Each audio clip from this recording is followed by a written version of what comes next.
نفس الخط الغريب بس النجم سليم. وفجأة بيشوف سفينة تانية، سفينة بتقرب وهو بيهرب بسرعة، بس الغريب السفينة التانية بتفضل وراه، ترمي جسم ناحيته وهو بيفتكره قنبلة وبيتجاهله، ترمي واحد تاني أبطأ. وهنا رايلاند لازم يقرر يقرب ولا يهرب. رايلاند أخيرا بيقرر يطلع بره السفينة علشان يمسك الحاجة الغريبة اللي السفينة التانية بعتتها له.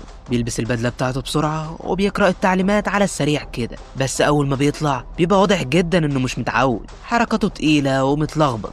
بيفضل يعافر في الفضاء لحد ما في آخر لحظة بينجح يمسك الجسم ده قبل ما يضيع. بيرجع السفينة بيحاول يفتحه، مش عارف، بيعمل سكان والنتيجة الجسم ده معمول من غاز زينون، وده ملوش أي معنى. إزاي جسم صلب معمول من غاز؟ بيفتكر نظام الطرد المركزي في السفينة فبيشغله. السفينة بتبدأ تلف وبعد ثواني الجاذبية بترجع. بيجرب تاني يلف الغطا والمرة دي بيفتح. ماري فجأة بتقول في وجود غريب في الأوضة. رايلاند بيجري بسرعة وبيحط الجسم في الصندوق عازل، وبيطلع كرة غريبة كده عليها خطوط، وبيفتحها كمان وبيلاقي كرة أصغر فيها عيدان. وفجأة العيدان بتتحرك والكرة بتقف لوحدها. بيبص عليها وبيقارنها بخريطة الفضاء وبيستوعب إن دي رسالة. المخلوق بيقول له جاي منين. رايلاند بيعدل العيدان وبيحدد مكان الأرض وبيرجعها للسفينة التانية. بعد شوية بقى السفينة التانية